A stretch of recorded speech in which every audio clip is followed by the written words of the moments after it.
जय श्री राम, जय श्री कृष्णा, राधे राधे। श्री जी चैनल में आप सभी श्रोताओं और सखियों का हार्दिक अभिनंदन है। कल हमने जाना था राजा दशरथ के यहाँ बहुत ही सुंदर 4 पुत्र होते हैं, जिनके बहुत ही सुंदर कान और बहुत ही सुंदर गाल है। मधुर तोतले शब्द वो बहुत बोलते हैं और धीरे धीरे चलते हैं। बाल उनके घुंघराले हैं, जिनको माताएं बहुत प्रकार से संवार देती हैं। आगे चलते हैं। सुख संदोह मोह पर ज्ञान गिरा गोतीत, दंपति परम प्रेम बस कर शिशु चरित पुनीत।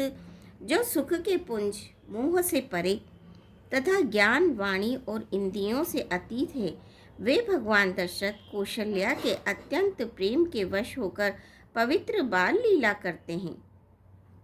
इस प्रकार संपूर्ण जगत के माता पिता श्री राम जी अवधपुर के निवासियों को सुख देते हैं, जिन्होंने श्री रामचंद्र जी के चरणों में प्रीति जोड़ी है। हे भवानी, उनकी यह प्रत्यक्ष गति है कि भगवान उनके प्रेमवश बाल लीला करके उन्हें आनंद दे रहे हैं। श्री रघुनाथ जी से विमुख रहकर मनुष्य चाहे करोड़ों उपाय करे, परंतु उसका संसार बंधन कौन छुड़ा सकता है। जिसने सब चराचर जीवों को अपने वश में कर रखा है, वह माया भी प्रभु से भय खाती है।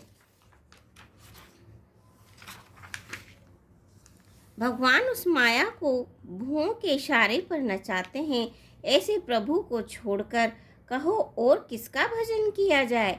मन, वचन और कर्म से चतुराई छोड़कर बचते ही श्री रघुनाथ जी कृपा करेंगे।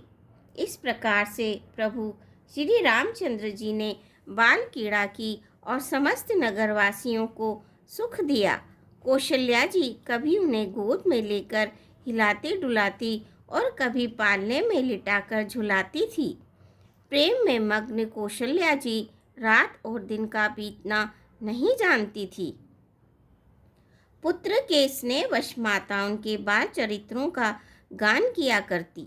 एक बार माता ने श्री रामचंद्र जी को स्नान कराया और श्रृंगार करके पालने पर पोढ़ा दिया। फिर अपने कुल के इष्ट देव भगवान की पूजा के लिए स्नान किया। पूजा करके नैवेद्य चढ़ाया और स्वयं वहाँ गई जहाँ रसोई बनाई गई थी।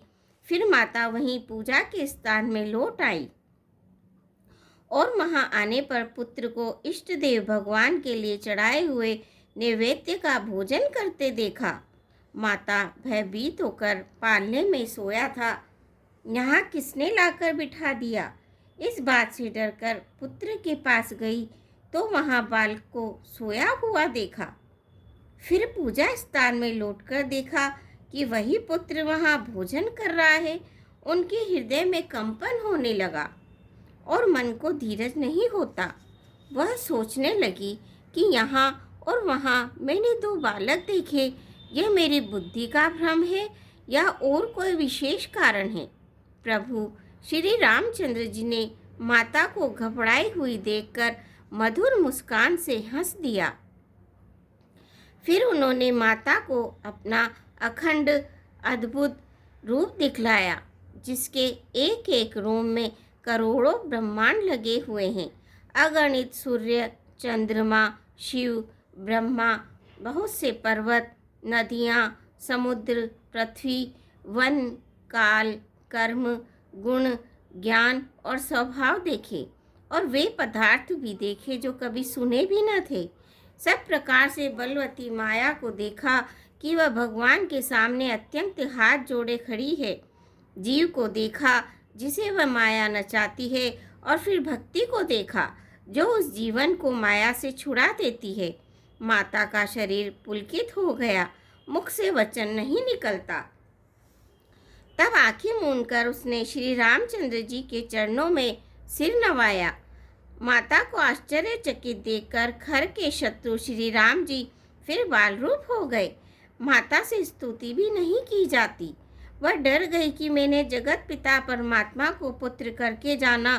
श्री हरि ने माता को बहुत प्रकार से समझाया और कहा, हे माता सुनो, यह बात कहीं पर नहीं कहना। बार बार कौशल्या विनय करई कर जोरी, अब जनिक भव व्यापे प्रभु मोहि माया सदा तोरी। सियापति रामचंद्र की जय, पवन पुत्र हनुमान की जय। मंगल भवनी मंगल हारी, दबौ सुदशरथ अजिर बिहारी। दीन दयाल विरद संभारी, हरौ नाथ मम संकट भारी। श्रोताओं, आज के लिए बस इतना ही। आशा है आप मेरे चैनल को सब्सक्राइब करेंगे, वीडियो को लाइक करेंगे, शेयर करेंगे। धन्यवाद।